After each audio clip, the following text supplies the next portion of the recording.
Hi, my name is Donovan Pino, and I'm going to be talking to you about renewable solar energy. Renewable resources are the way of the future and are important to the outlook of energy efficiency. The three main types of renewable resources are solar, wind, and hydro. Each has its advantages and disadvantages, and depending on the location, each resource can be easily accessible. Canada is 20 years behind the times when it comes to energy efficiency and renewable energy. We are getting more efficient and using more renewable energy sources every day, but it is a very slow process. There are many wind farms across Canada that are providing clean energy to consumers. The Gros Morne Wind Farm in Quebec, the Amaranth Wind Farm in Ontario, and the Hermanville/Clear Springs Wind Farm in Prince Edward Island are three of such types of farms. Solar power is also being harvested in Canada. There's an 8.5 megawatt solar farm in Napanee, Ontario, called the Eastern Ontario Solar Farm.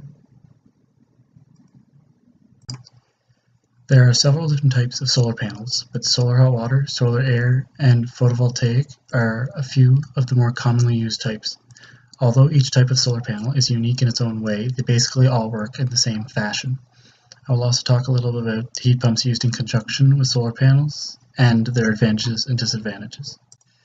Solar hot water heaters are useful as they can be used as the domestic hot water system of a home or as pool heaters. These heaters work by absorbing heat from the sun, which is in turn absorbed by water that is being pumped through the heater. Many systems function with little to no noise using clean technology. Most systems are very reliable and perform very well. There is a hot water heater that was made in Nova Scotia called the solar boiler. It is able to provide up to 65% of a household's hot water needs, which will have an immediate impact on the energy cost. Unknown to most, hot water heating is usually the second highest energy expenditure in a household. Sometimes it is the highest. The solar boiler is nearly maintenance-free, requiring only the occasional top-up on glycol. Solar hot water heating systems qualify for a PEI Office of Energy Efficiency grant, which can provide a 15% reduction in its cost. Solar air heaters are really beneficial for heating a house. The solar air heater provides heat by using a little fan which is situated within a piece of ducting that is located in the back of the heater near the top. There is a second piece of ducting positioned on the back of the heater near the bottom, which allows air to be pulled into the heater. There are dampers in each of the ducts that act as check valves and constrict airflow if needed. The fan is used to pull air into the bottom of the heater, up through the heater, and then out the top. The temperature of the air that comes out of the heater is controlled by the speed of airflow through the heater. The longer the air is in the heater means the slower the airflow, which increases the temperature of the air when it exits the top duct. Photovoltaic panels are the most useful panel in my opinion. They have next to no maintenance and no moving parts. These panels can be used alongside many other types of panels. For example, in a solar hot water system setup, the pump is powered by a PV panel, which allows you to continue to have hot water even when the power goes out, as long as pressure remains. A photovoltaic panel can also be used to power the fan in a solar air heater, which again will provide heat even when the power is out.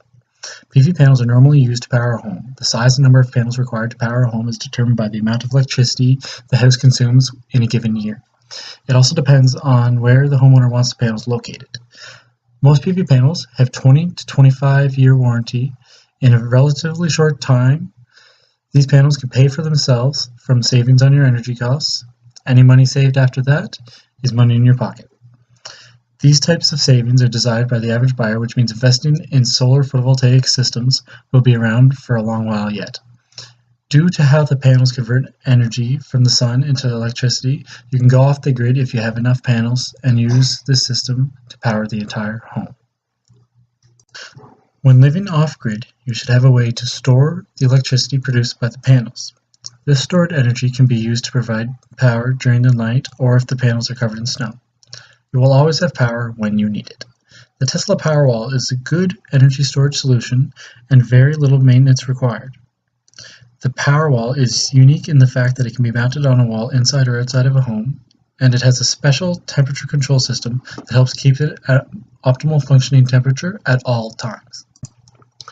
The advantages of having solar panels outweigh the disadvantages in my opinion. Albeit there is a high initial cost, it saves money in the long run, and it also saves the environment. They are really energy efficient and have little to no maintenance at all, so once they're up there, the homeowner really has nothing to do at all once they're up there. There is a high amount of maintenance needed for a storage system, especially for using lead-acid batteries.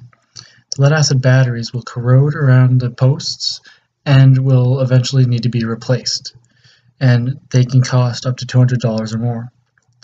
So instead of using those lead-acid batteries, you'd be better off using the Tesla Powerwall, which is a high initial cost of $3,500, but it's a lithium ion and will not corrode like the lead acid will, and will not need to be replaced until quite a few years after the panels are gone.